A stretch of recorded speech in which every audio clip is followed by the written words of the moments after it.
Welcome back to another episode of BreBre Talks MMA.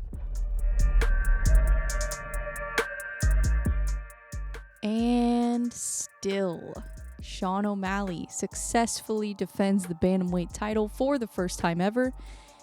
And let me say, the energy that I wasn't there. I wasn't at UFC 299. But just even watching through the screen, the energy at that show was just insane. Former president was there. And man, I've never seen a crowd go so crazy as they did for Donald Trump. That was that was insane. That was so crazy. And it's funny, like whenever Trump was president, it's kind of like, I don't know. I'm like, I don't really like this guy. But now that he's not president, I'm like, this guy's kind of cool. I don't know. I really prefer Donald Trump as a celebrity more than I do as a president. Because I don't really like politics anyways, you know. But he's a star, man. He's a star. He had more applause than probably any of the fighters did, which is crazy. But yeah, I thought that was funny. And then I didn't see Theo there, which that was disappointing because I always like to see Theo. But then I saw he posted, I think he's in Australia or something touring. So I guess that's why he wasn't there. Because usually when Dustin fights, Theo's usually there. But he was watching. I saw he posted something. He was watching it on TV. So gotta love Theo Von. And then Sean O'Malley. I mean, I've seen so many people trying to say that Sean O'Malley isn't a star, but this was one of the highest grossing pay-per-views I think they've had in a long time. So, yeah, Sean O'Malley is without a doubt a huge star. And I think this fight with Cheeto was a huge, huge fight. So let's talk about that. Let's talk about really what I want to talk about is all the fights to make after UFC 299. So let's just kind of go through the list. I guess we'll start with O'Malley. I think the most logical next fight for O'Malley has to be Merab Dvalishvili. I just don't see anybody else in that division that has put on the kind of performances that Merab has. I mean, he's just mauling people. So, and his pace is insane. I just think that has to be the fight to make. And I know it's a striker versus grappler type thing. So, Sean O'Malley probably is going to want somebody more like Corey Sandhagen, something like that. But I just think that, I don't know. I'm more impressed with Merab than I am with anyone else in that division. I actually think that Merab is better than Aljamain. I think Merab is the number one guy at bantamweight. That is my opinion, and it might be a hot take, but that's what I think. I've been saying this for a long time, too. And I've never picked against O'Malley, ever.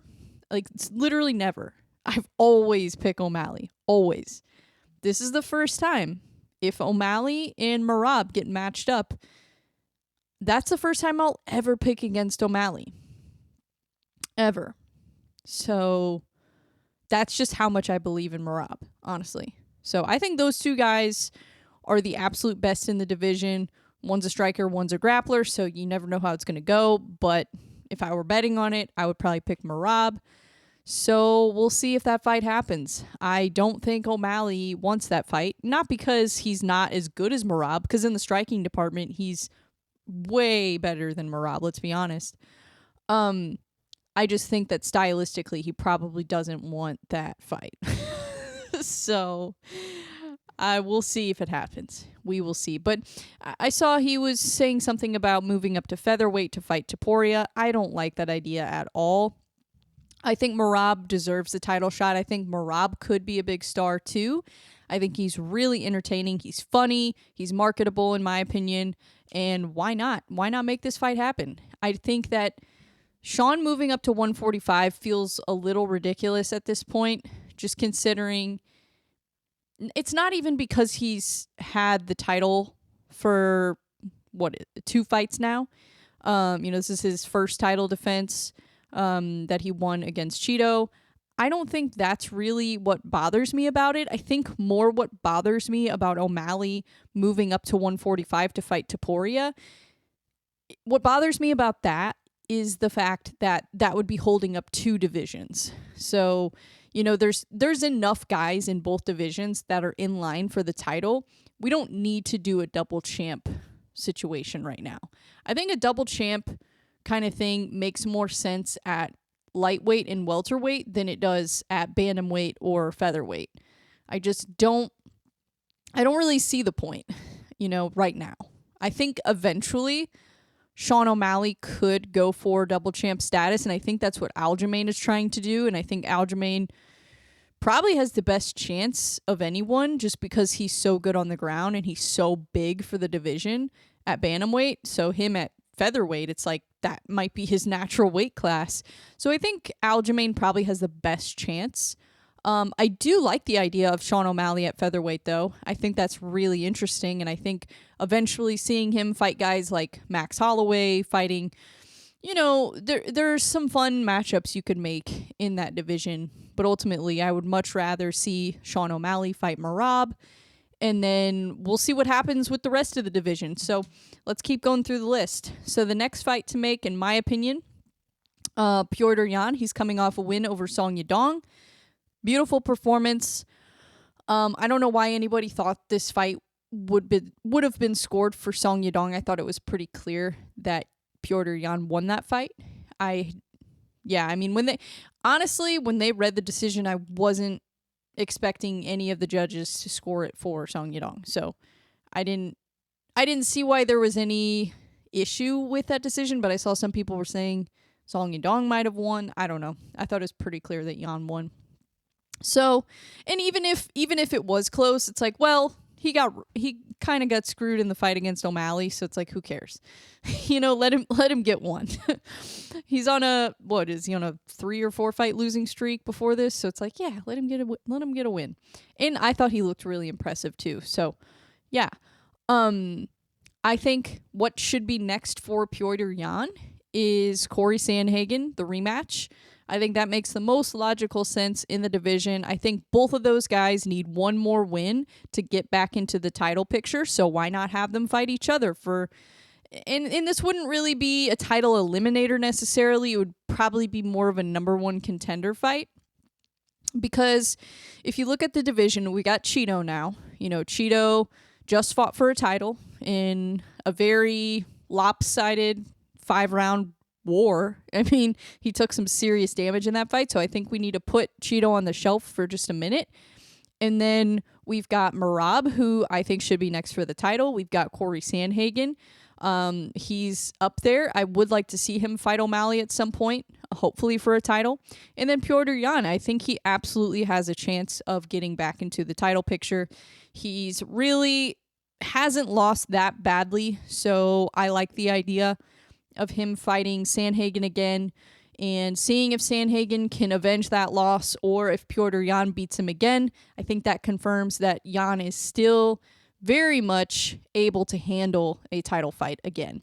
So we'll see what happens, but that's my opinion. And then for Song Yadong, what I think should be next for Song is Rob Font. I really like the idea of him fighting another boxer.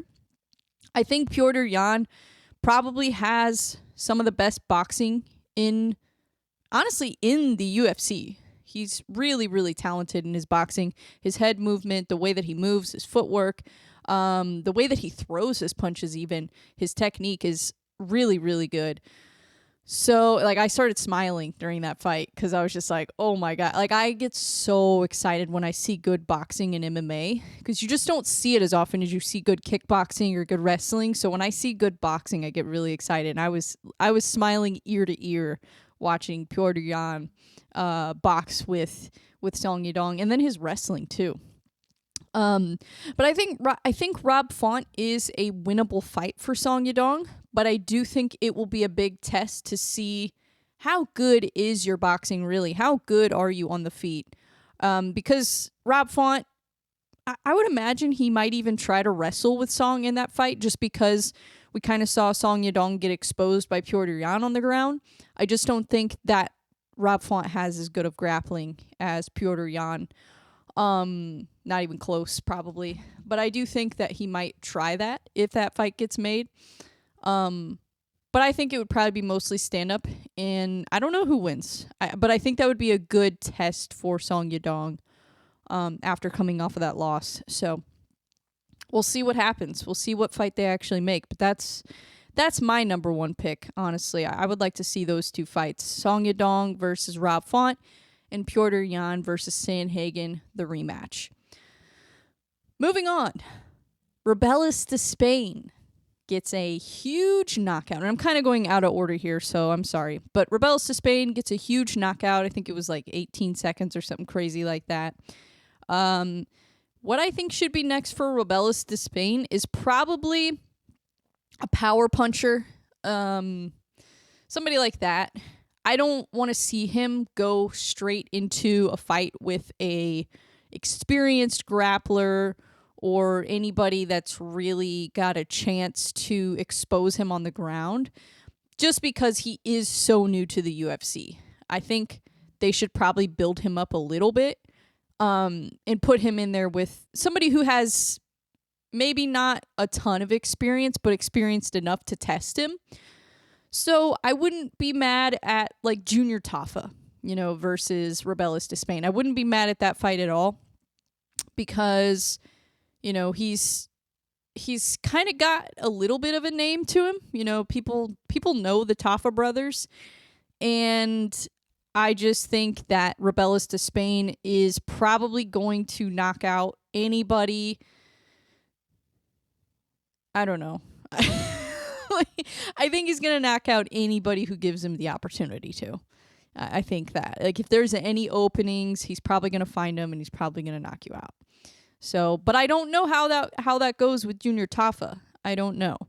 I think that would be a good test to kind of see where he's at.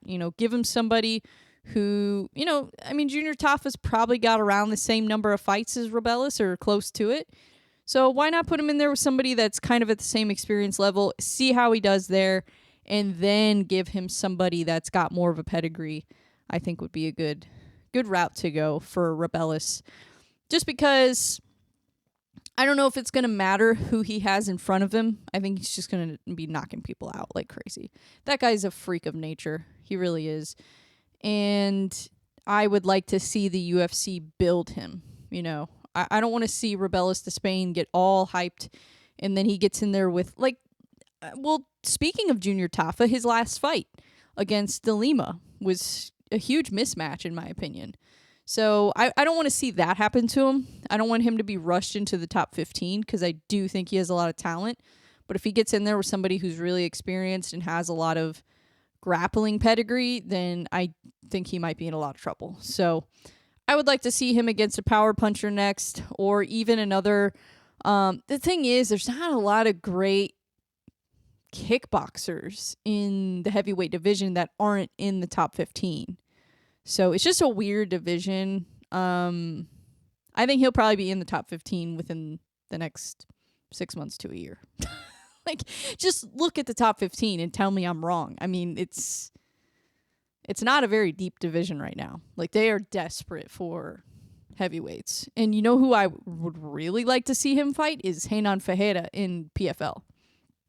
That, to me, is like a dream fight. I would love to see that because they're both really tall. I think they're both the same height, 6'7".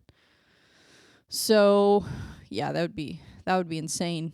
I'm curious to how he's going to do once he does get to the top 15, though. Because I think he's just going to be smashing people for the next few fights. And then when he gets to the top 15, when he faces guys like Volkov and he faces guys like, maybe even Blades or Gane, how is he going to do against them? Because I don't know. I just don't know. I think that's where the lack of experience in MMA might be an issue. But we'll see. I don't know. I don't have any reason to doubt him yet. He's just running through people. So we'll see. We shall see. And then let's talk about Dustin Poirier. So Dustin Poirier coming off of a huge TKO win over Benoit St. Denis. I think that, and I've seen people calling for Poirier versus Islam in June. I do like the idea of that, but I don't know if I want to see Dustin in the next lightweight title fight. I really like Dustin, and I think that he could be champion, but I don't know if he will be champion against Islam Makhachev. And I think I would rather see Dustin Poirier versus Justin Gaethje, the trilogy, than Poirier versus Islam. I just think that there is too much of a blueprint for Islam to beat Poirier. All he's got to do is watch the fight with Khabib, and there it is, you know. So I just don't see that fight going much differently than the Khabib fight. Also, Islam has better striking than Khabib. That's the thing too. So it's interesting. I think that Poirier versus Gaethje, the trilogy, is probably the fight to make in my opinion. We'll see what happens with Gaethje and Holloway in April at UFC 300. I think that, honestly, you could put either of those guys in there with Poirier, and it would be a huge fight. It would be for the BMF title, and either one of them would be a trilogy fight. I'm pretty sure Max Holloway has fought Dustin twice. So either one would be a trilogy, and I think it would be awesome. I mean, that would be like a diehard MMA fan's dream fight. Would be either Dustin Poirier versus Gaethje, the trilogy, or Max Holloway versus Dustin, the trilogy. Because if Max Holloway can put on a good performance and beat Justin Gaethje, why not put him in there with Poirier? I love it. I think Poirier should be next for the BMF title. And I think that, let's see. UFC 300, they've got Arman Tsarukyan versus Charles Oliveira. I think whoever wins that fight should be next for Islam.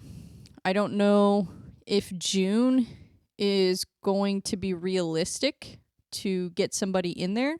Maybe Arman would, if he wins, maybe he would be willing to fight in June. I don't know. But I really do wish the UFC would market Arman Tsarukyan more, because he was the first guy to ever take Islam Makhachev down. He put on a beautiful performance against Dariush. I've seen people saying Arman isn't exciting to watch. Are you joking? Did you not watch his last fight? I don't get it. I really don't get it, honestly. So I feel like sometimes people open their mouth and they don't even watch half the fights. So it's like, what are you talking about? But Arman Tsarukyan, absolutely, if he beats Charles Oliveira, there is no question that he should be next for the title. No question about it. He's already fought Islam before. He put, out of all the guys that Islam has fought, he put on the best performance against Islam. And I realize he lost, but he put on the best performance besides maybe Volkanovski. That's the only exception. But I don't know. But I would like to see Poirier versus Gaethje, the trilogy. That is the fight to make, in my opinion. And then, well, if Gaethje wins the BMF title. Or even if he loses, who cares? I still want to see it. So, yeah. I just think that is a bigger draw also, because how do you sell Dustin Poirier versus Islam Makhachev when Dustin lost to Khabib like that and he got head kicked by Gaethje? I'm kind of struggling to be sold on that fight. But if you give me, Gaethje, if he wins against Holloway, or even if he loses, depending on how he loses, I love a trilogy between those two. I could watch those guys fight probably 100 times. So, yeah, please. Let's make it happen. And then, let's see. What else would I make? Oh, his opponent, St. Denis. So, Benoit St. Denis lost to Dustin Poirier. He was ranked number 12 at the time of this fight. I'm assuming he'll probably stay in the top 15. So I would like to see him fight somebody in the top 15. There's just not a ton of options. So my pick for St. Denis is Drew Dober. I would like to see St. Denis versus Drew Dober. They're both in the top 15. They're both kind of in the lower, they're in the the lower 5 of the top 15. We'll say that. And I think that stylistically, this actually does make sense. I don't know who else you would put Saint Denis in there with, because Moicano, he is fighting Jalen Turner at UFC 300. They just announced that. So he's not going to fight Moicano. So who else do you want to see him fight? Jim Miller and Bobby Green are fighting. I don't really think Grant Dawson versus Saint Denis really gets me excited. I want to see Saint Denis versus Drew Dober. I think Saint Denis, he's not the most technical striker in the world, but he does have power and he has knocked people out.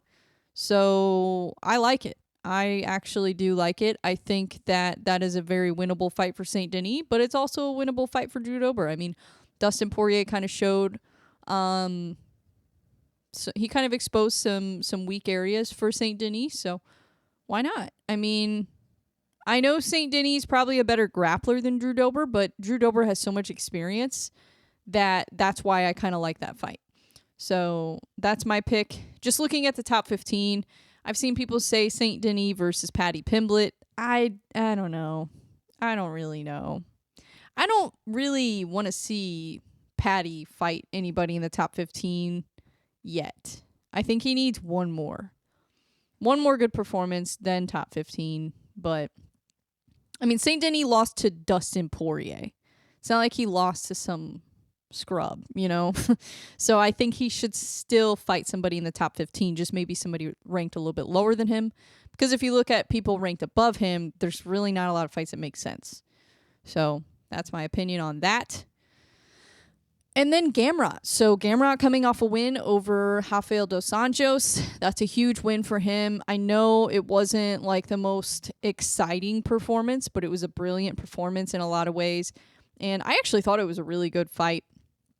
I thought RDA, he was game. He really was. He put up a tough fight as he usually does. I mean, the fight against Luque, that was a competitive fight too. So this is exactly the type of fight I expected. Very technical and very competitive. So now Gamrot basically ragdolled him. So, you could say it wasn't competitive, but I thought it was competitive. I thought it was, it didn't look like RDA was like done. You know what I mean? Sometimes you see fighters get to this point in their career and they just get steamrolled and they get TKO'd, they get beat up really bad, but that didn't happen. He just got out grappled, which Gamrot is so good at grappling that I don't know many fighters, even in the top 15, that would be able to beat him in the grappling department. Not very many. So I think what should be next for Gamrot, it's been a little while now since this first fight happened. So I'm going Gamrot versus Dariush, the rematch. I think that is a loss that Gamrot should be able to get back, and I would like to see him get it back. I think this is the perfect time to make that rematch happen. Dariush is, he's had some losses, and Gamrot isn't somebody that's going to go in there and knock him out. So I actually do like this fight. It's two really technical grapplers. So that's kind of why I want this fight to happen. And Beneil is still pretty high in the rankings. So I think that this makes sense, in my opinion. I know Dariush is coming off some losses, but I like it. I just think that coming off a win over RDA, he didn't get a finish. He didn't, it's not like he did a ton of damage on the ground either. So I think that he shouldn't be like skyrocketing through the rankings is all I'm saying. He could also fight the loser of Oliveira versus Sarukian. That's another option, but I think Sarukian trains at ATT, so maybe not. Maybe if Oliveira loses, I would like to see him versus Gamrot. But I think Dariush, just looking at the top 15, that to me makes the most sense, in my opinion. So Gamrot versus Dariush, the rematch, is what I want to see. And then for RDA, I think he should fight Grant Dawson next. That is the fight I would like to see. I want to see how, if that's what Gamrot can do on the ground to RDA, what can Grant Dawson do? Because I think Gamrot and Dawson are the two best grapplers at lightweight, besides probably Charles Oliveira and Islam. I'm talking like top 15, ranked below the champion and below Oliveira. Two of the best grapplers. Why not? I mean, Grant and Gamrot train together a lot, so I'm sure they could formulate a game plan to get Dawson back in the win column. And I think that would be a great fight for Dawson to have on his resume, too. I don't think they've fought before. I'm going to check before I run my mouth. I'm pretty sure they've never fought before. So that would be fun. I mean, because let's not forget, before the loss to Bobby Green, Grant was on quite the win streak. I think he was on a 10-fight win streak. So, yeah. Yeah, he's never fought RDA, so why not? Let's make it happen. I love it.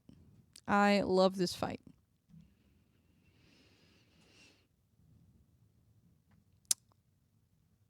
So, let's see. What do I got next? Oh. Curtis Blades knocks out Gelton Almeida. I really didn't expect Curtis Blades to get a knockout in this fight. I didn't know what to expect, honestly. It's heavyweight, so you never know. Their power it's different. It to me feels like almost a completely different sport watching it. So, yeah, I didn't expect Gelton to get finished. I really didn't. I expected him to keep the fight on the ground, and I was curious who the better grappler would be. And I do still think that Almeida is the better grappler, but I think that Curtis Blades is probably better at mixing it up than Gelton is. I think that's what I noticed. I think that Curtis Blades has figured out a way to translate his grappling into MMA better than Almeida has, and I feel like we see that a lot with wrestlers. It seems to me like wrestling translates a little bit better into MMA than jiu-jitsu does. So I do think that Almeida is still very much a problem at heavyweight, but what do you do with Blades now? I think that the fight to make for Curtis Blades is Curtis Blades versus Pavlovich, the rematch. I just don't see a ton of fights that really make sense. I don't really see Aspinall making any sense. I don't know. I just would like to see him get one more win and then maybe a title fight or Aspinall, depending on what's going on. Heavyweight is a mess right now. We've got John Jones. Who knows when he's going to fight next? And he's not going to fight. He might fight Curtis Blades if Curtis Blades can put together a nice little win streak. But I doubt he wants to fight any of these guys at heavyweight, to be honest. I actually think that John Jones would jump out of his seat faster for Alex Pereira at heavyweight than he would for any of the actual contenders. I know that sounds kind of crazy, but it's really not that crazy. Because Alex Pereira is a double champion already. If he beats Jamal Hill, I guarantee you he will probably want to move up to heavyweight and try to get the fight with John Jones. Or he might try to get one more win at light heavyweight, at least, defend the belt one more time. But in those heavier divisions, it's like, if he beats Jamal Hill, I just don't really... I mean, I would like to see him fight Ankalaev, but I wouldn't be mad if he moved up to heavyweight, honestly. I know that sounds crazy, but it's like, who else is John Jones going to fight that's going to sell a pay-per-view? Jones versus Aspinall is not going to sell a pay-per-view. It's just not. And Jones versus Pavlovich is not going to sell a pay-per-view, even if Pavlovich can put together some wins. No. Jones versus Blades has probably the most potential just because of Blades' wrestling ability. I do think that Blades has a ways to go before he can get a fight with John Jones. Maybe he could beat somebody like Cyril Gane or beat Pavlovich, then maybe we could talk, but he said he doesn't want to fight Gane, so that's why I went with Pavlovich. I think Gane probably makes the most sense, but makes the least sense stylistically. Pavlovich makes a little bit more sense stylistically, and Pavlovich is coming off the loss to Aspinall, so to me, that one probably makes the most sense other than Gane, but we'll see what he ends up doing. And then for Almeida, I would like to see him face a grappler again, so I'm going with Sergey Spivak. He is coming off of a loss to Cyril Gane, so to me that feels like it makes sense. And I think that, yeah, I just want to see him. I don't want to see him fight somebody that's just like a power puncher, because he's just going to take him to the ground and just ragdoll them or just lay and pray. Or he could finish them, but we'll see. I would just rather see him fight somebody who has a little bit of grappling. I don't know. I don't know. And then Michael Venom Page. He kind of surprised me. Well, actually, he didn't really surprise me necessarily. It was just kind of a weird fight. So I said this on the last episode that I thought that MVP style could either work really well for Kevin Holland or it could be a huge problem for him. And it ended up being a huge problem for him. And you could tell that Kevin Holland was getting a little frustrated. Just by MVP style, he creates a lot of space. He moves in and out.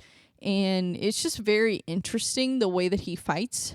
But I do think he has potential to be a huge star. I think he already is, honestly. I think that one more fight in MVP could work his way into the title picture, honestly. Just because of his star power. I think he could. He's very entertaining. Not only in the octagon, but just his whole persona and everything. It seems like a lot of casual fans even know who he is. So that to me is a good sign. I think that Michael Venom Page should fight Ian Gary next. That is the fight I would like to see. Ian Gary is still undefeated, coming off of a win over Jeff Neal. I think stylistically this fight makes a lot of sense. I think that this would be a good indicator of where Ian Gary is at also. Like, can he beat a high-level kickboxer like MVP? If he can, then that's a good sign. But if MVP can beat Ian Gary, a hungry, undefeated guy, then that's a good thing for him too. So I really like that. I really like the idea of that fight. I've seen MVP versus Wonderboy thrown around. Personally, I think Stephen Wonderboy Thompson would handle MVP. So I don't know if I really want to see that fight. Not because I want Wonderboy to lose, but because I would like to see a winnable fight for MVP. Not that that's not a winnable fight, but I do think that Wonderboy has the advantage there. I think he's just... I know he's older, but he's so good. Like, you cannot count Wonderboy out ever. So I just don't know if that's the fight I want to see. I think I want to see it eventually, but not right now. I think I'd rather see MVP fight somebody else that's kind of working their way up the rankings, just because he does have so much potential to be a big star, and so does Ian Gary. So I think it would be a great fight. I think it would be really fun, and I think it would be entertaining, and would be, a good indicator of, okay, are either of these guys going to make it to a title? I think that would be really interesting. But I do like Ian Gary's chances in that fight, but I don't know. I might lean toward MVP after seeing what he did to Kevin Holland. I think that's a really interesting fight, but we'll see. We'll see what happens. We'll see if they make Wonderboy versus MVP or if they make MVP versus Gary. I'm not sure. Not exactly sure what the UFC is going to do there. But I honestly do think that Wonderboy, he just, to me, feels like he's at a point in his career where I think he deserves a big money fight, and I think MVP would be a money fight, but not yet. I think in one more fight, like if MVP beats Ian Gary, then I would like to see him versus Wonderboy. But I don't know if you can come into the welterweight division, get one win over Kevin Holland, and then get Wonderboy. I just don't. That just doesn't sit right with me for some reason. I don't know why. I don't know why. I feel like Wonder Boy is a national treasure, so I feel like you have to earn that fight with Wonder Boy, in my opinion. And I think actually that could be it. MVP versus Gary. The winner of that gets Wonder Boy next. I don't know. I don't hate it. And then what's next for Kevin Holland? So Kevin Holland lost decision to MVP, and I don't know. I don't think Holland is like done. I mean, he's not that old. He's like 31 years old. So he's still got a lot of time left. Maybe put him in there with Neil Magny. Neil Magny is a vet, but he has, he's lost, to everybody he's lost to has been good. I'll say that. Everybody that Neil Magny has lost to has been good, but he is coming off the win over Mike Malott. So his experience, I feel like, kind of matches Kevin Holland. I feel like they're different styles, but they're very similar in a lot of ways. So I actually really like the idea of Kevin Holland versus Neil Magny. I think that's a great fight. I think that Kevin Holland might have the advantage in the stand-up, and then Neil Magny with his clinch work and wrestling and just his grappling overall. I think that he has the advantage there potentially, but Holland is very tricky, so I don't know. I think that would be a good fight. And then another welterweight fight to make, in my opinion. I think everybody can agree on this. Jack Della Maddalena versus Shavkat is the fight to make at 170. I absolutely think that Shavkat versus JDM will be a banger. And there's really nobody else that I want to see JDM fight. And there's really nobody else that I want to see Shavkat fight. So I don't want to see either of them fight Bilal. I just stylistically, I'm not sold on that. So I think they should fight each other. And then maybe the person that wins that fight could be next for the title. If Shavkat wins that fight, I think he gets a title shot. So we'll see. But that's the fight to make, in my opinion. I think it's just, I don't even really need to explain it. That's the fight to make. And then Gilbert Burns, I think who he should fight next. You guys might be surprised by this. I think Gilbert Burns should fight Colby Covington next. That to me feels like it just makes sense. They're both coming off of a loss. Both had not so great performances in their last fight. Burns got finished by JDM, which I wasn't expecting. And then Covington had a pretty not great performance against Leon Edwards. So I think this is a grappler's delight. I think that Colby and Burns are two of the best grapplers at 170, so why not put them together and see what happens? I think that this could either be, I just don't know. Does this fight go to the ground or do they stand up? I'm not sure because, they might not want to grapple. I mean, it didn't seem like Burns really wanted to grapple a whole lot against JDM, so what makes you think he's going to want to grapple a whole lot against Colby? This might be a stand-up battle. So I don't know. But I do like the idea of that fight. I think that just makes sense to me. I think that Colby needs to fight somebody else, that he hasn't fought before. And I don't think they've fought before. I think maybe they were supposed to fight at one point, but I'm pretty sure they never fought before. So why not? Burns versus Covington. Let's do it. Let's see if Covington is still, who he thinks he is. Let's see. If he can beat Burns, then I think Colby has a good case for kind of working his way back up. And if Burns wins, then, I mean, it's just going to depend on how it plays out. But I like that fight. I like Burns versus Covington. It makes sense to me. And then we had a really fun fight on this card. Michel Pereira got 1 minute, I think, into the first round. He got a submission, so I think he's ready for the top 15.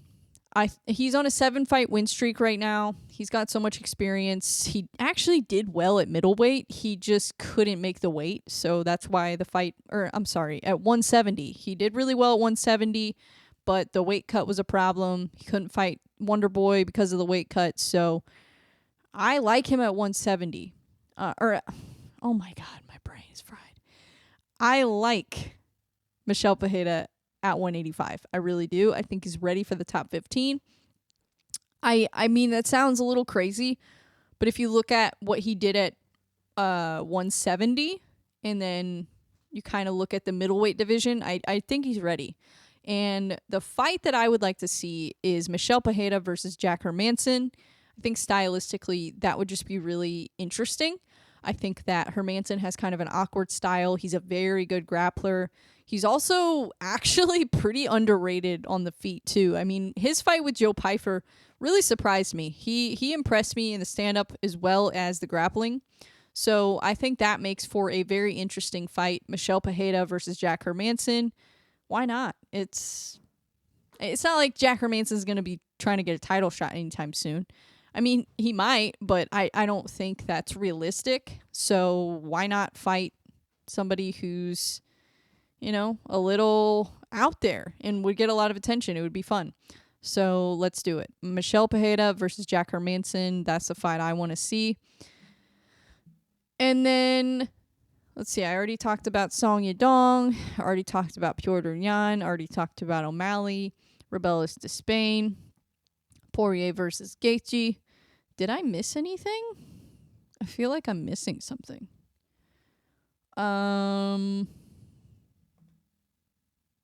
Maybe I'm not. Oh, I want not a fight to make because she retired, but I wanted to talk about Joanne Wood retiring. That was such a good fight. It really was. That was a great fight. She looked amazing. I thought Joanne Wood looked incredible. I think that's ideal for a retirement fight. It was a great fight. It was exciting. It was fun.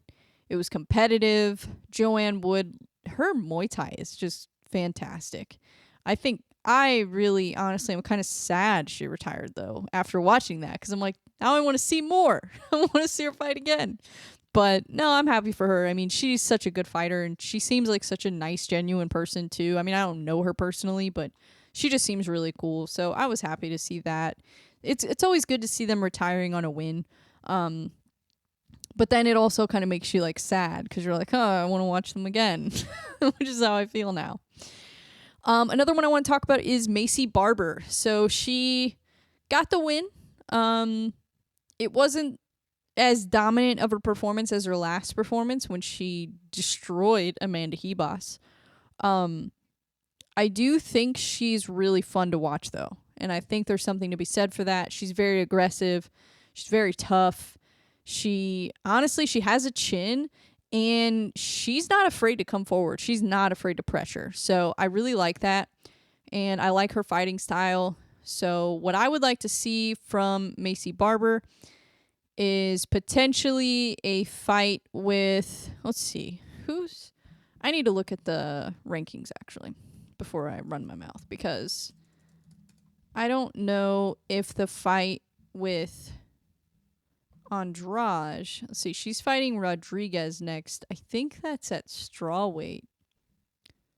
I don't know if Andrade is staying at strawweight or flyweight. I can't really seem to figure it out. Yeah, that's at strawweight. That's what I thought. Because Rodriguez usually fights at strawweight too. I just don't know what do you do with Macy Barber after this? I would say Rose Namajunas if she beats Hebos, but I don't know. I actually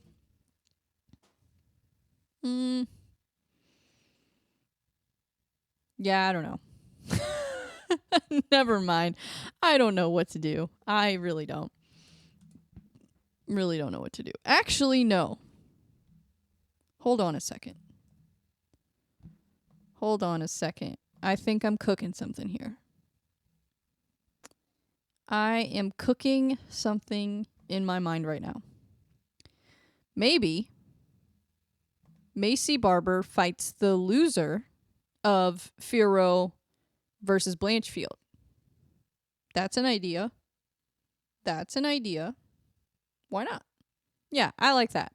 I like that idea because I think the winner of Fiorot versus Blanchfield should fight for the title next. But I heard they're doing the Ultimate Fighter with Grasso and Shevchenko, so maybe not. So maybe BreBre versus the winner of Blanchfield versus Fiorot for like a title eliminator. Maybe something like that. Because I do think Macy BreBre does have a decent chance of making it to a title shot in the near future. I just don't know if she's ready yet. I think maybe she needs a couple more fights. And also, it feels kind of silly to make Blanchfield or Fiorot fight again when this kind of should be a title eliminator, in my opinion. Because, I don't know. I just would like to see somebody else fight for the title at women's flyweight. That's all I'm saying. That's all I'm saying. But the Ultimate Fighter, so yeah, that's going to be the next title fight. So what do you do? But that's going to take so long. So are they going to do... Well, they can't do a title fight in between. Because then what if Alexa Grasso loses and then she's the Ultimate Fighter coach and she doesn't have the title anymore? And then it's like kind of... I don't know. But then it's like if we get to September, that'll be a year since the second Shevchenko fight. And a lot of people thought Shevchenko won that fight. So, I don't know, man. That's kind of a mess. Women's flyweight is kind of complicated right now. I don't know what to do. So, yeah, maybe they should do another title eliminator in the meantime. Let them kind of figure it out. I just don't like the idea of Alexa Grasso being inactive for over a year as champion. I don't like the idea of that. But we'll see. Maybe they do an interim title. That's not a bad idea. Do an interim title while they're doing the Ultimate Fighter. I don't hate it. They could do, put Fiorot versus Blanchfield. That fight's already happening. I think it's happening in a couple weeks. So that fight, winner of that fight, faces Macy BreBre next, and that is the interim title. I don't know. I've heard worse ideas. So, yeah, why not? Or we also have Rose Namajunas versus Hebos coming up soon. So that will make things interesting too. If Rose Namajunas beats Amanda Hebos, the thing is though that Amanda Hebos isn't really a flyweight. So I don't know if that really gets Namajunas in the title picture necessarily.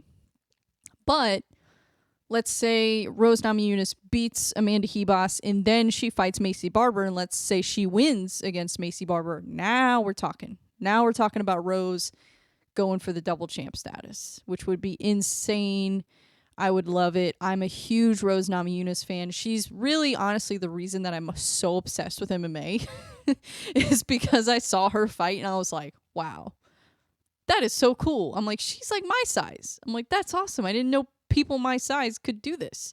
So she was really inspiring to me, and I've always been a big fan. So I would like to see her fight for the flyweight title at some point. I just don't know how realistic it is.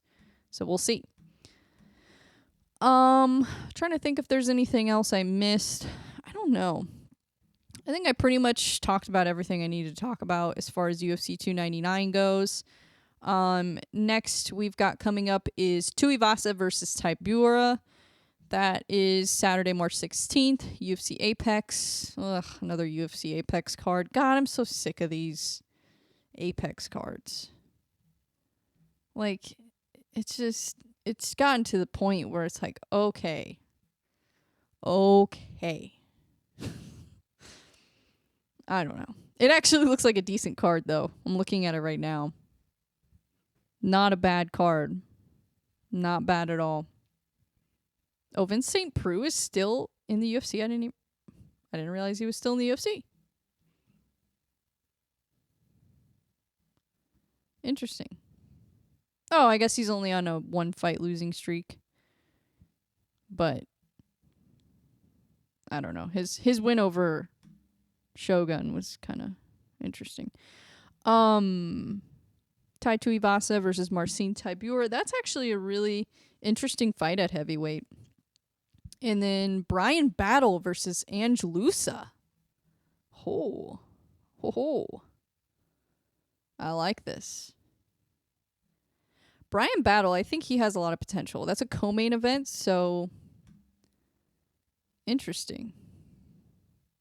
I'm really curious to see how that goes. I still want to see him fight Buckley, which I'm going to talk about that in a minute.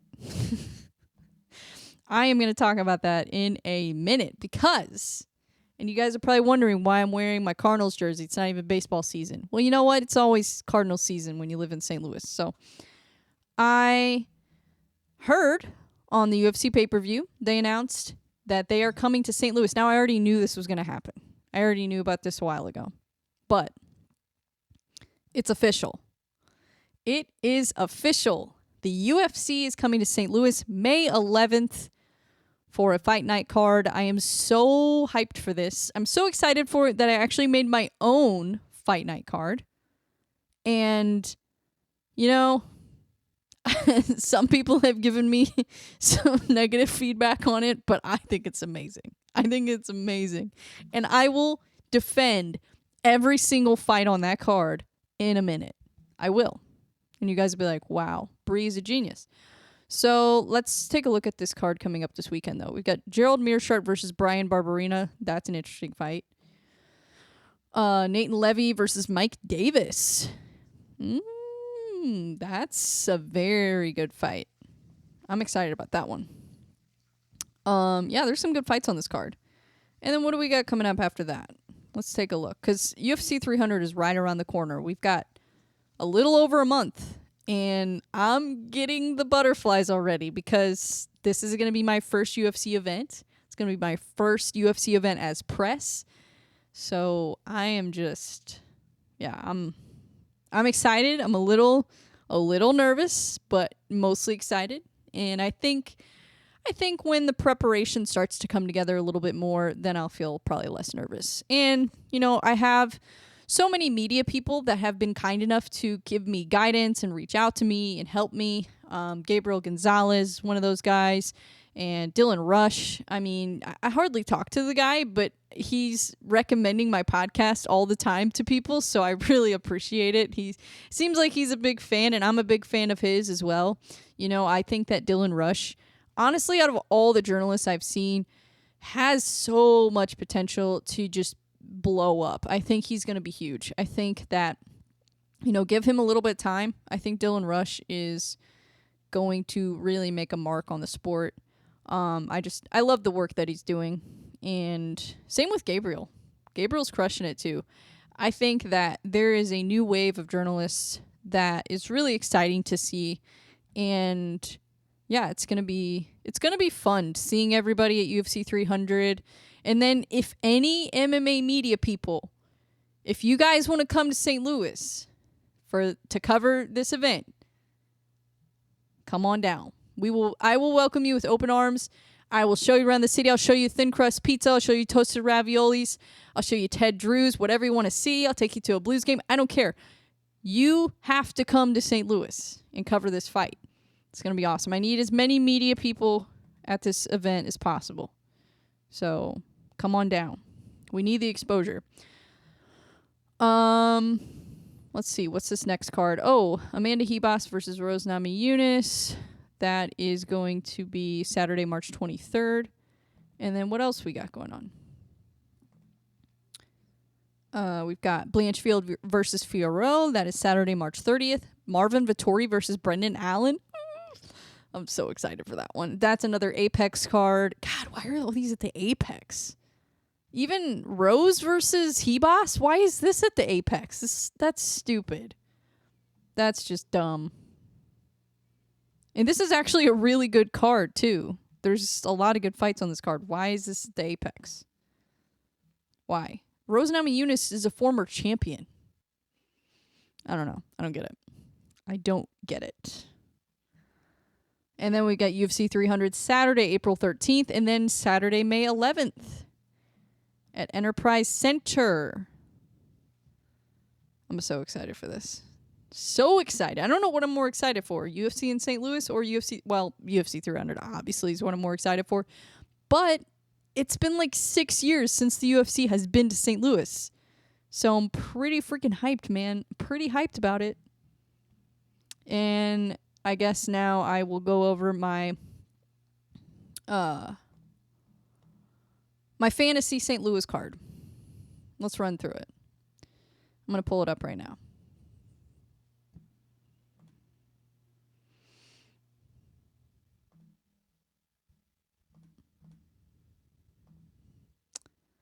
Let's take a look at the wonderful matchups I have come up with. Let's see.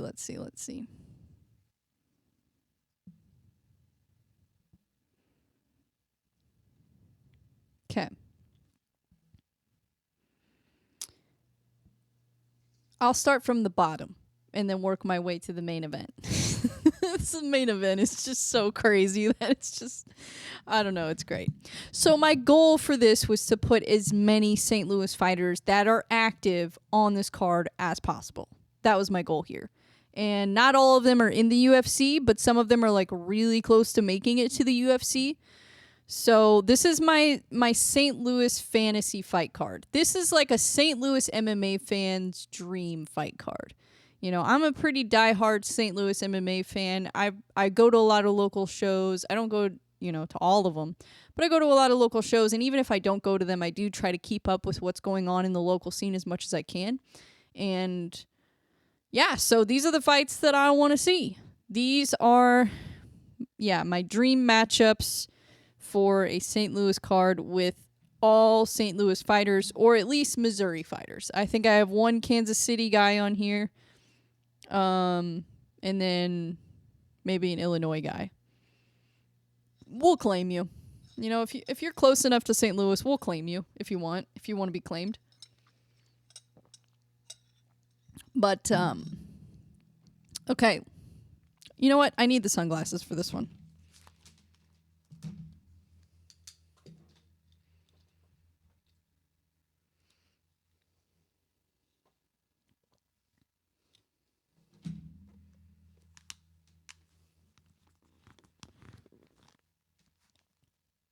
Much better.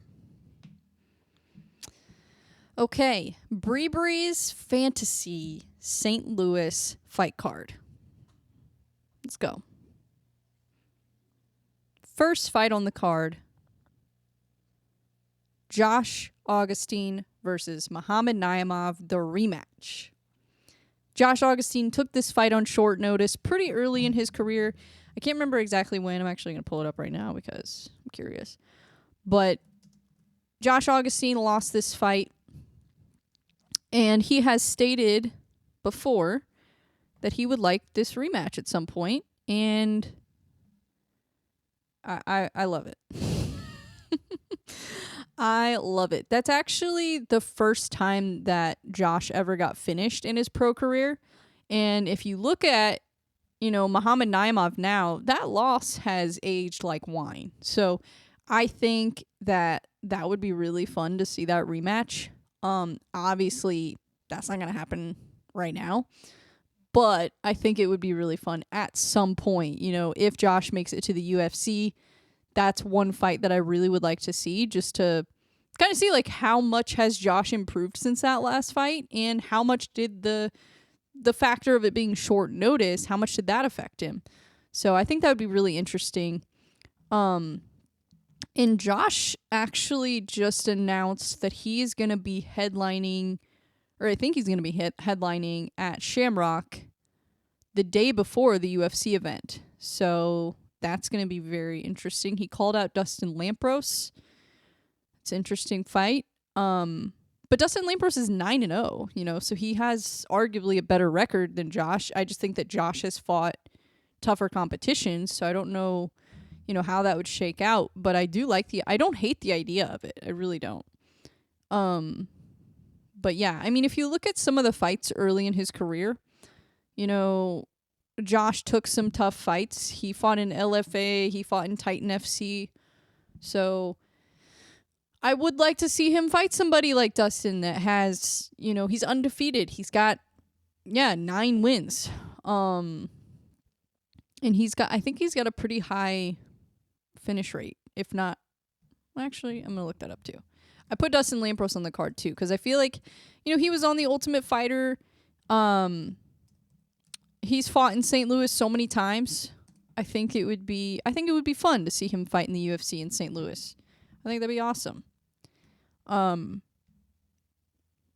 mean, I know what people say about some of these fighters. That they only fight guys with losing records and blah blah blah. But Dustin's last 3 fights have all been against guys with winning records. His last fight, he actually really impressed me in his last fight against Scott Ettling, because Scott Ettling does have really good grappling.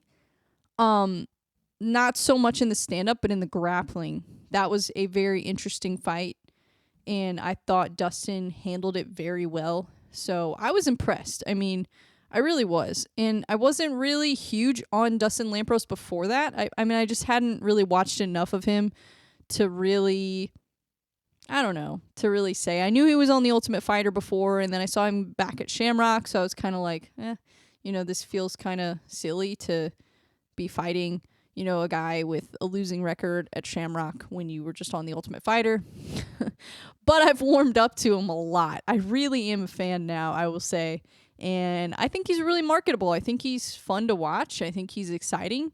I think that it would be awesome. He trains at Kill Cliff, so... he's training with UFC level guys, so I think that it would be really cool to see him against somebody else who's trying to get in the UFC, like Josh Augustine. So I don't hate the idea. I really actually don't. I think that would be a fun fight. So we'll see. I mean, Dustin, I would think that he would probably fight at bantamweight if he were to go to the UFC, but his last few fights have been at featherweight, and Josh, I believe, is planning on fighting at his last fight was at 155, but originally it was supposed to be 145. So I think 145 is like his division that he wants to fight in. So if they both fight at 145, I don't hate it. I think it actually kind of makes sense. I don't know what all the hate is about. I don't know. That's the thing. With St. Louis, sometimes people can be kind of petty. Not going to lie. If you're from St. Louis and there's somebody from St. Louis that's trying to get to the UFC, we should all be supporting them. Why is everybody drinking the haterade? And I know people don't like Shamrock, and I get it. I don't really have any hatred toward any promotion necessarily. Now, do I think that all the matchups are amazing? No. But I've seen some questionable matchups in other promotions too. So it's like, I think that at the end of the day, we should just support the fighters. They're trying to hit their goals. They're trying to chase their dreams. To try to gatekeep people from your own community getting to a higher level, to me, just seems ridiculous. Like if you're from Chicago, if you're from Kansas City, if you're from another community and you're hating on St. Louis fighters, sure, go ahead. But if you're from St. Louis and you're hating on guys in St. Louis who you're not even going to compete against, or even if you're not even a fighter, unless you're doing it for the purpose of trash talk to build a fighter to get a fight, why? Why would you not want someone from St. Louis to make it to the UFC? It does not take away from your success. Does not take away from anybody else's success. Why would you not want that? That's what I don't understand. Like, the way that some people try to discredit a lot of these fighters when they get to a certain point in their career. I've even heard people saying things about Dakota Bush. I'm like, what? What? Why do you guys not? Why, if you are a fan of St. Louis MMA, or if you are a St. Louis fighter, if you are in the community at all, why would you be against Dakota Bush going to the UFC? Makes no sense. No sense. You should be rooting for Dakota Bush to go to the UFC. If you're a true fan of St. Louis MMA, or if you are involved in the community at all, this does not take away from your success, and it does not prevent anybody else from getting to the UFC. Look, the UFC needs talent right now. They're signing guys that are 3-0, 4-0, 5-0. Like, what is the problem? Why would you not support Dakota Bush going to the UFC? Makes no sense to me at all. I don't get it. I really don't get it. It's just crazy. We should want as many St. Louis fighters going to the UFC as possible. That should be the goal. Why would we try to gatekeep anybody from going to the UFC? If they have the ability and the potential to make it, you should be rooting for them. You know? It's just, I don't know. I just don't get it sometimes with, like I said, it's kind of petty. But anyways, getting back to my dream St. Louis fight card. Yeah, so the first two fights on the card, I like to be Josh Augustine versus Muhammad Naimov, the rematch. And then I want to see Dustin Lampros versus Timmy Kwamba. Timmy Kwamba was on Dana White's Contender Series.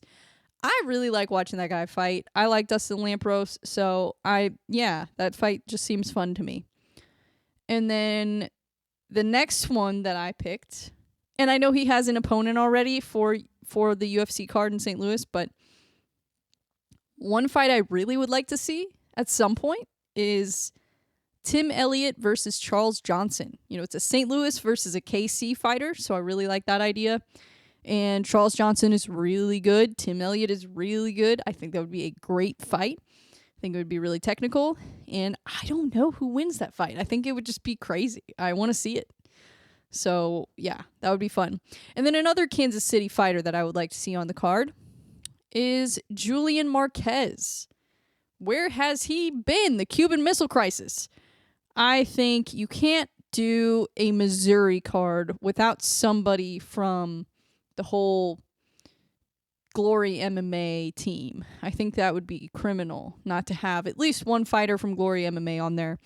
So why not put Julian Marquez? He's fun. He's entertaining. He puts on great fights, whether he wins or loses. So I would like to see it. And I would like to see him fight Brad Tavares. I think that would be an exciting fight. And then, speaking of Dakota Bush, my next fight would be Dakota Bush versus Ismagulov.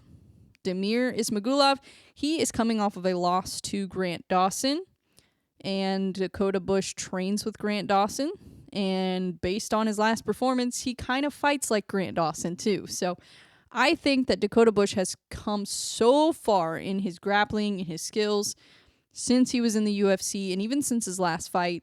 I think it really does attest to his training at ATT, training with Gamrot, training with Grant Dawson. I think that's a huge part of it. But I also think it has a lot to do with his mindset, and just he really does have a growth mindset of constantly wanting to get better, constantly putting himself in challenging situations. Not a lot of people are going to be willing to go down to Florida, be away from their family, and train at a big gym like that, training with just killers nonstop. So I think Dakota Bush versus Ismagulov actually would be a great fight. And I think Dakota Bush could win that fight. He could. I mean, Grant Dawson did it, so I don't know. I want to see it. And then next fight. This is another St. Louis fighter that I think really has a chance of getting into the UFC. Probably with one more win. Could be in the UFC. He was actually supposed to be on the Ultimate Fighter. So Lucas Clay, he is a fighter out of St. Louis. He trains at St. Charles MMA.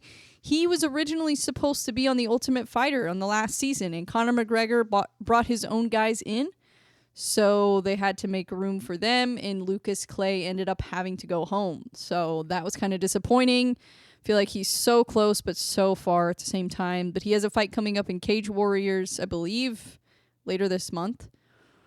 So that's huge. That's a huge fight.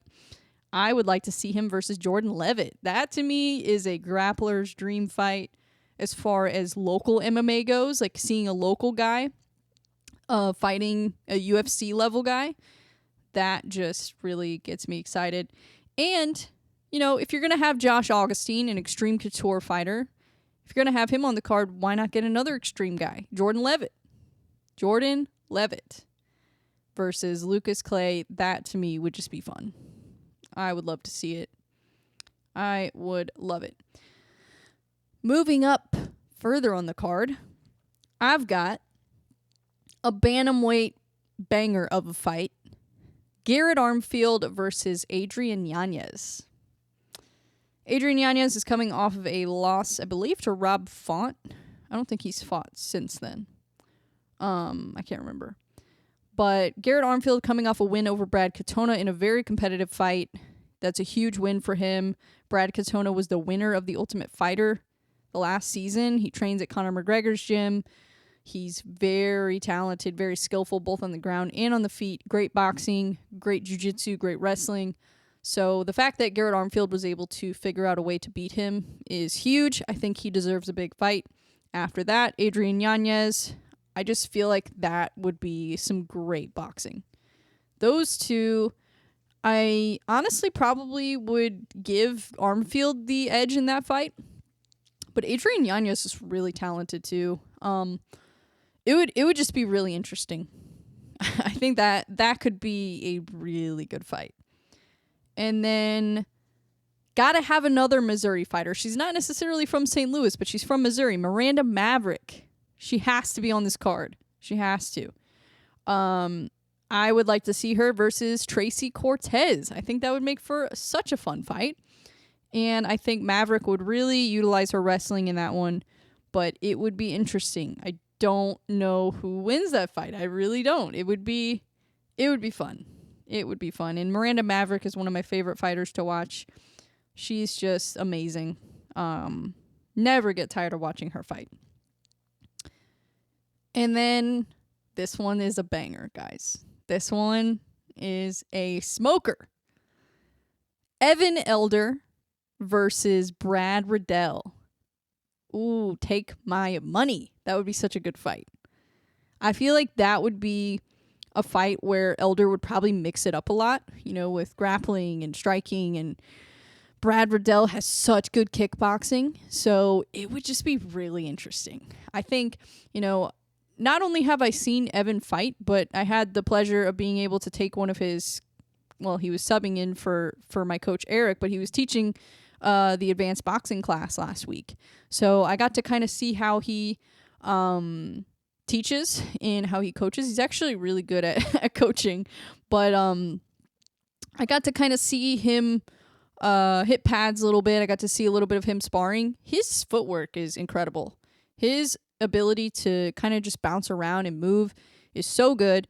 So I think that would be really interesting. Yeah, and I think Evan Elder deserves a big fight next. Not necessarily top 15, but like getting closer to the top 15 just because he's coming off a win, and I think that fight just has fight of the night written all over it. I love it. Okay, getting higher up on the card here. This is the St. Louis fighter that absolutely must be on the card. If this fighter is not on the St. Louis card, I will riot. I will. If Sean Woodson is not on the UFC May 11th event in St. Louis, I will throw an Emo's Pizza. No, I'm just joking. I was going to say I'll throw an Emo's Pizza at Dana White. No, I will not. That's ridiculous. But I will be very upset if I don't get to see the St. Louis guy. I mean, Sean Woodson, I believe, is the only fighter in the UFC from St. Louis that still trains in St. Louis. So he needs to be on the card. Has to. And who I would like to see him fight is Alex Caceres. That is the fight to make at featherweight, in my opinion. Alex Caceres I believe he is number 15 right now, so that would get Woodson right in the top 15, and he deserves it. He has a win over Charles Jourdain. That's... I don't think people understand how big of a win that is. That's a huge win. I just think that makes for a really interesting fight. Alex Caceres versus Sean Woodson. Please, MMA gods, make it happen. I would be so happy. I would be so happy. And then the next fight I would make would be Joaquin Buckley versus Brian Battle. Please make this fight happen. I want to see it. You know what I'm saying? Please make it happen. I love Joaquin Buckley. I love Brian Battle. That would be so much fun to watch. I think it would be a banger. I don't even know how that fight would go, but I just want to see it. I just want to see it. I don't know if it would be... I don't know. Maybe there would be some grappling in that fight, but I still think that would be a great stand-up fight too. So please make it happen. I know Brian Battle has a fight coming up, but whatever. This is my fantasy card, by the way. So these fights don't have to make sense necessarily with like the rankings and all that, but I feel like these are actually good matchups. Like, I don't know. I feel like I'm pretty good at matchmaking. Like if you look at these fights and you look at their record, you look at, their last few fights, you look at where they're at in the rankings, like I feel like these aren't unrealistic. These fights could absolutely happen. And then the co-main event, I think you have to put Michael Johnson in the co-main event on a St. Louis card. To me, that just feels right.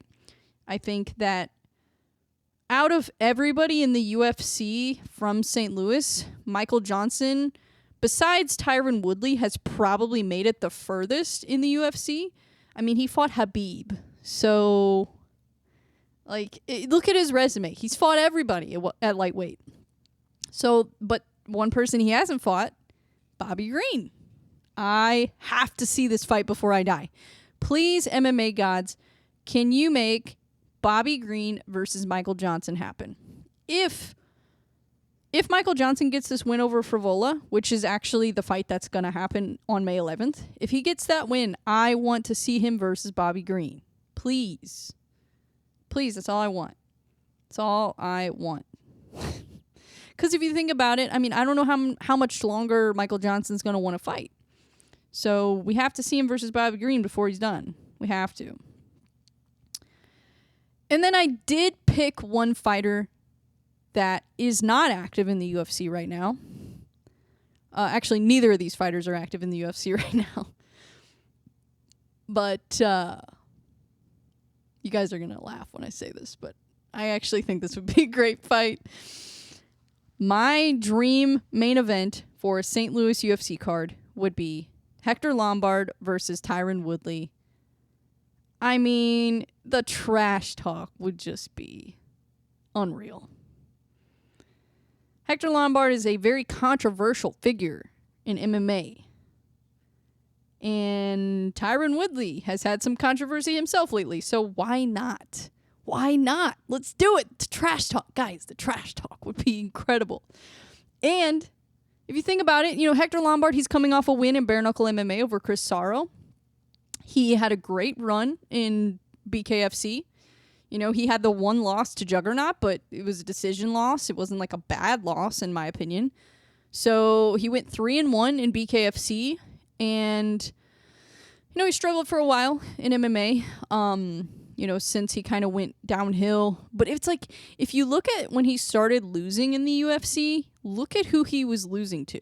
I mean, he was losing to, really tough guys. So, and then Tyron Woodley, kind of went on a skid in the UFC as well.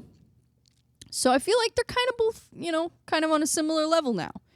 And, Jake Paul knocked him out. So he, I don't know. I don't think it's really that crazy of an idea. Hector wants this fight. Let me just say that. Hector wants this fight bad. He talks about it all the time.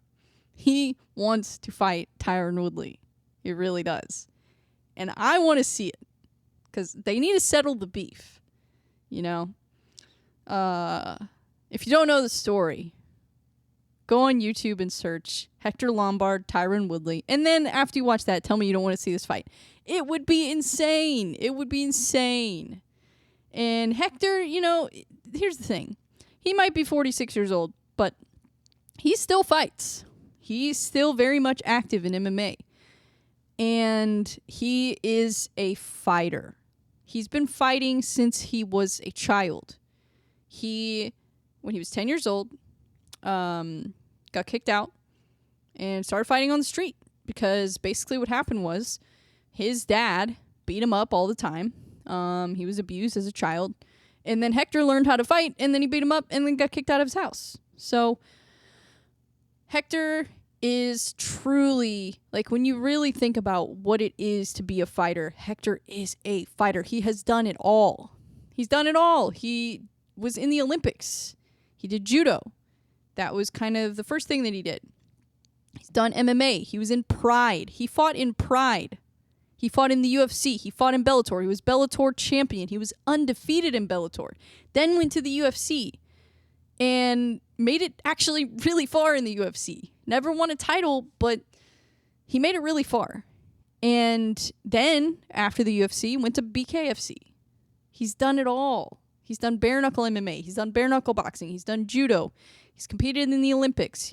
He competed in Pride. He competed in the UFC. He competed in Bellator. So, to me, that is like the definition of an OG right there. That is an OG of the OGs. To see him fight Tyron Woodley, a former champion from St. Louis, in his hometown. Oh my God, that would be nuts. That would be nuts. I would love to see it. I have to see that fight before I die. Please, MMA gods. Let's do it. Please. I really do want to see it. Just because he talks about it so much. I would love it. I really would love it. But anyways, that's my fantasy St. Louis card. Hope you enjoyed it. What else was I going to talk about today? I don't even know. Oh, speaking of St. Louis, I'm going to kind of talk about some of my St. Louis favorites. This is completely not related to MMA, but I just kind of want to have some fun on this episode. So I want to see, what do people think is the best restaurant in St. Louis, and then I'm going to see if I agree. I've never actually searched this before. So I'm going to see if I agree. Best restaurant in St. Louis. And I don't actually live in St. Louis anymore. I live in the middle of nowhere, basically, but and I'm not going to say where I live, and please do not ever ask me where I live on a podcast or on social media where it is public, because I'm a woman and I don't really want people to know where I live. So if I give up enough of my privacy as it is. Like, if I could just have that one thing where people just don't know where I live, that'd be great. So let's see. What do people think is the number one restaurant in St. Louis? I want to see. I'm going on the Riverfront Times. I'll go on a couple different sites just to see what everybody thinks. But how do you even navigate through this thing here? Have I reached the end? This is number 16. Oh, there's 3 pages. Never mind. I'm not very good at technology.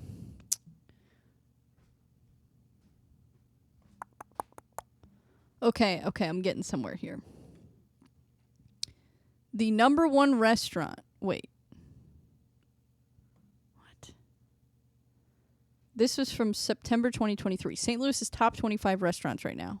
The number one is Salt and Smoke.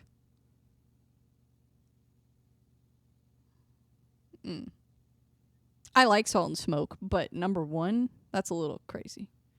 Number 2, Polite Society. That place is actually really good. Very expensive, but really good. Olive and Oak. I still haven't been to this place. I've heard so much about it. I've heard it's amazing. I've heard it's kind of expensive, but I have to go. So if somebody could invite me so I don't have to pay for it. I'm just joking. Hey, I'm not balling like that. I can't just go to these restaurants and, that's a lot of money. But it would probably be worth it because I've heard it's really good. Antonino's Taverna. Now, that restaurant does deserve to be on this list. I love Antonino's. Antonino's is so fire. They have the best toasted ravioli. So good.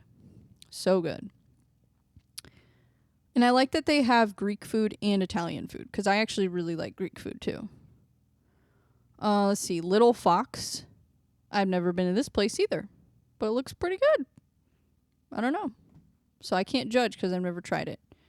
All right, I'm gonna go further up the list. Let's see what else we got. I'm gonna be everybody's travel guide who comes to the St. Louis UFC event. I'm gonna be your travel guide. I'm gonna tell you which restaurants to go to. Idle Wolf. Never heard of that one either. Shabu Day. Never heard of that one. Ooh, all you can eat hot pot?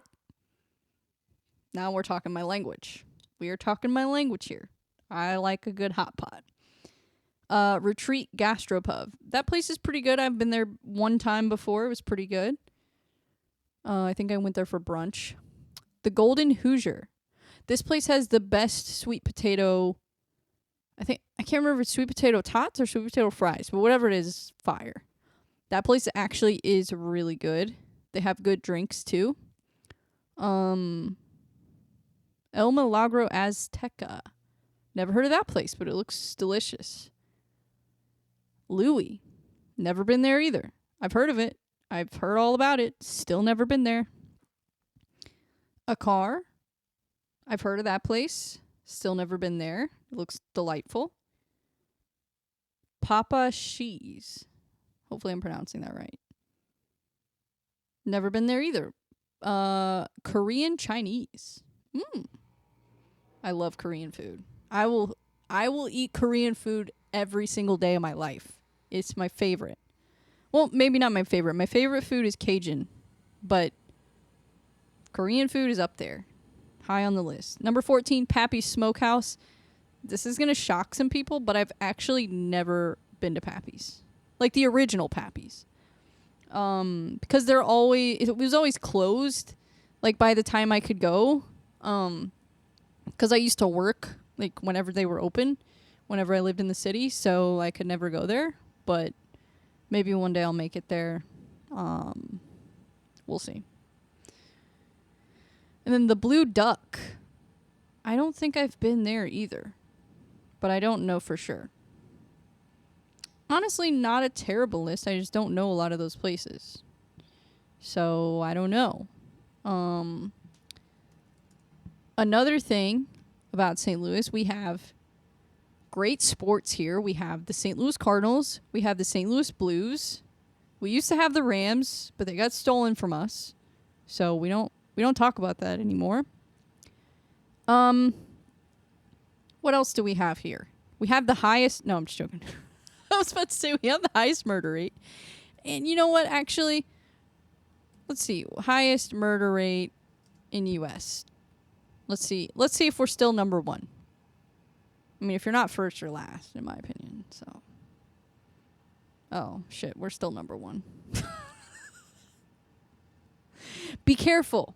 If you come to St. Louis, just be careful, okay? But this is why so many great fighters come out of St. Louis. Because they have to be tough. You have to be tough to live in this city. I lived in the city of St. Louis for a while, and it definitely gives you an edge. You know, it definitely gives you an edge. Because you have to really watch yourself in St. Louis. You have to really be careful. But other than that, we got toasted ravioli, we got thin crust pizza, we got St. Louis Blues, we got St. Louis Cardinals, we got Busch Stadium, we got the Arch. Come on. What's a couple murders going to take away from that? Now, if you look at the list, though, number 2 is Baltimore, number 3 is New Orleans, number 4 is Detroit, number 5 is Cleveland. Most of those places have really good food. And really good sports. So I know this isn't funny, but it's kind of funny. You know, we always joke about it in St. Louis, like we're number one. At least we're number one in something. But yeah, just be careful if you come here. It's really, I don't know. I lived in the city. Yes, it's dangerous. But you just gotta be smart, you know? Like, I've been to Cleveland too, and I felt more unsafe in certain parts of Cleveland than I did in St. Louis. Now, it could just be because I wasn't familiar with Cleveland, But like I went to a gas station there and I didn't even get out of my car. I was like, whoa, I can't, this is insane. Just what the commotion that was going on at the gas station. I was like, I gotta get out of here.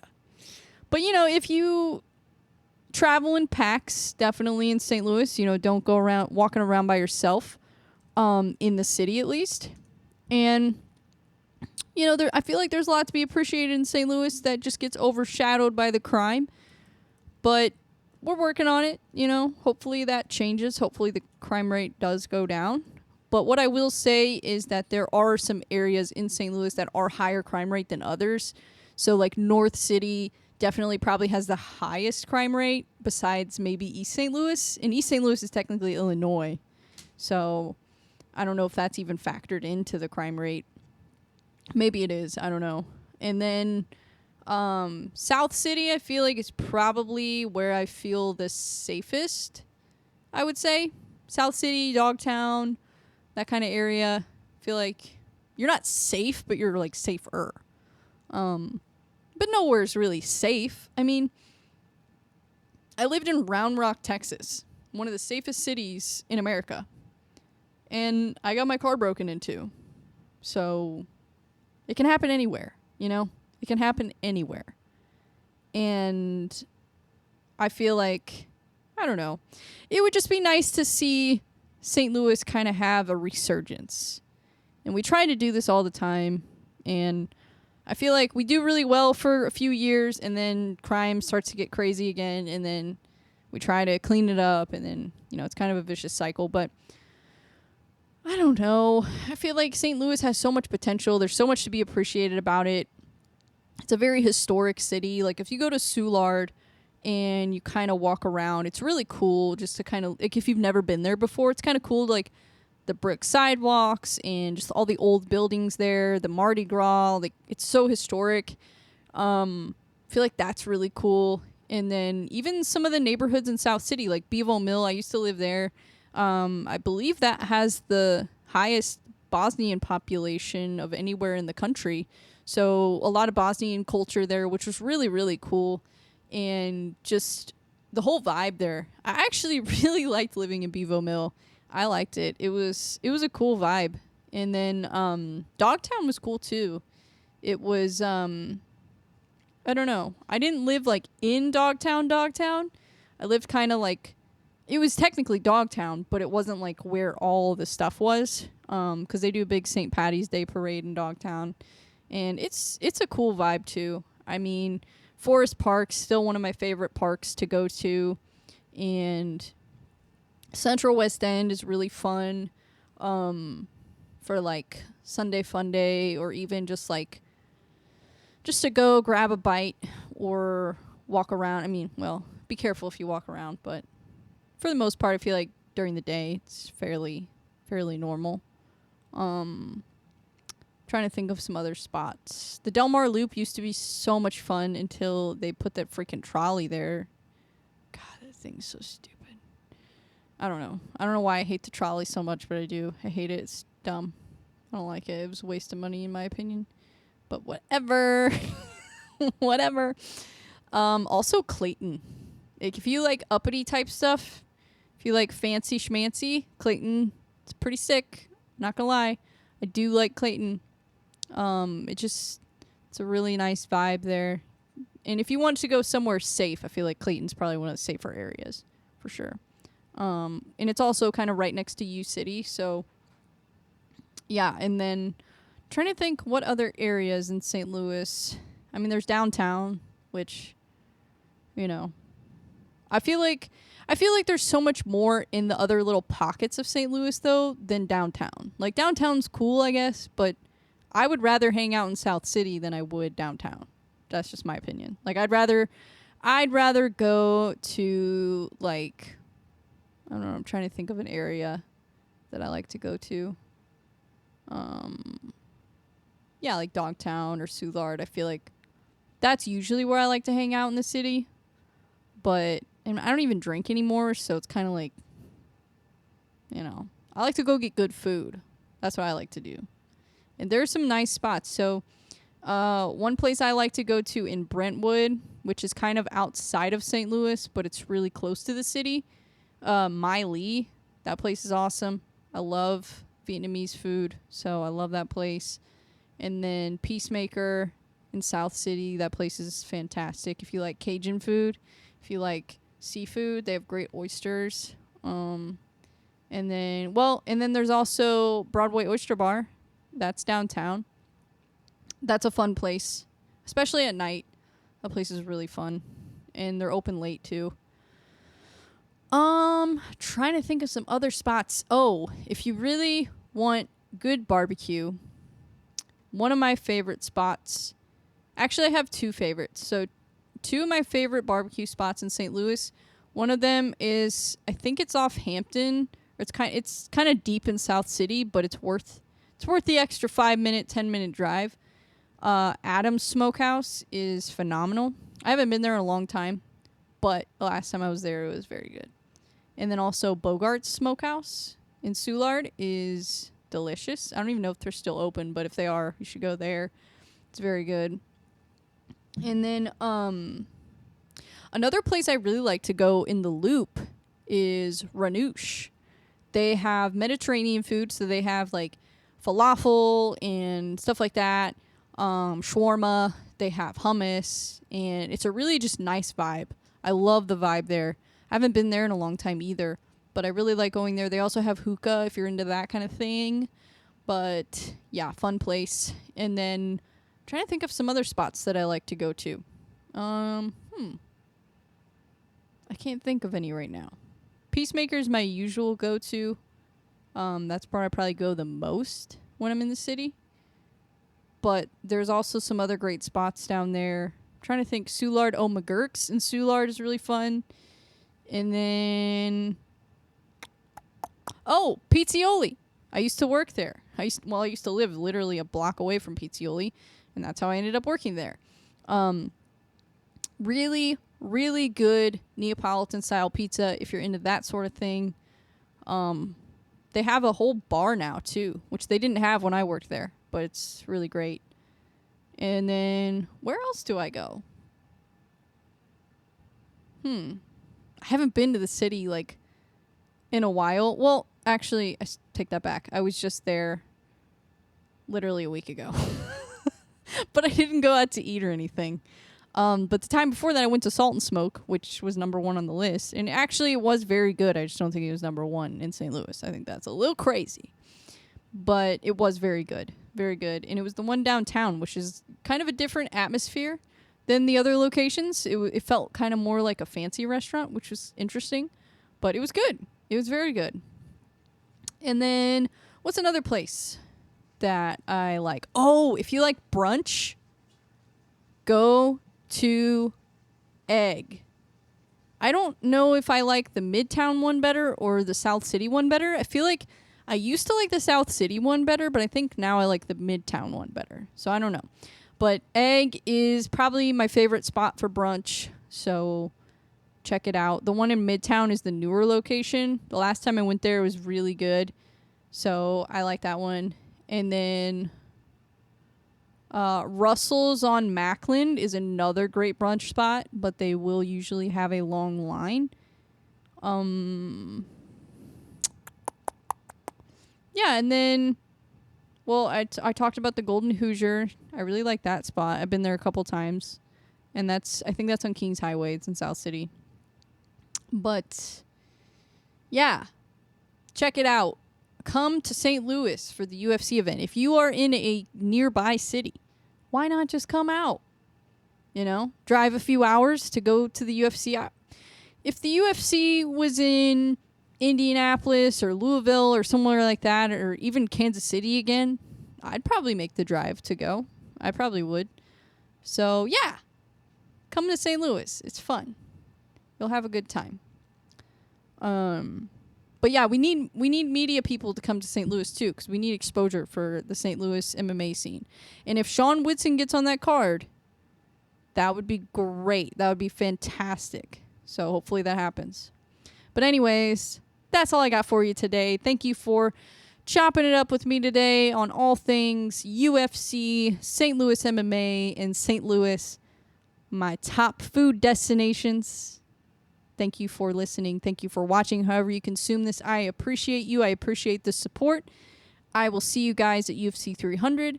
I will see you at UFC St. Louis. I'm very excited for this year. I'm very excited not only for what I'm doing with the UFC and with what I'm doing with media, but also just everything in general. I'm excited for the fighters. I'm excited for the promotions. You know, St. Louis MMA, I feel like is really about to blow up. And we just have so much going on. It's amazing. It's a perfect culmination of events. We got, you know, a lot of really talented guys on the regional scene coming up that are about to go to the UFC within the next couple fights. And then we've got the UFC is coming to St. Louis in May.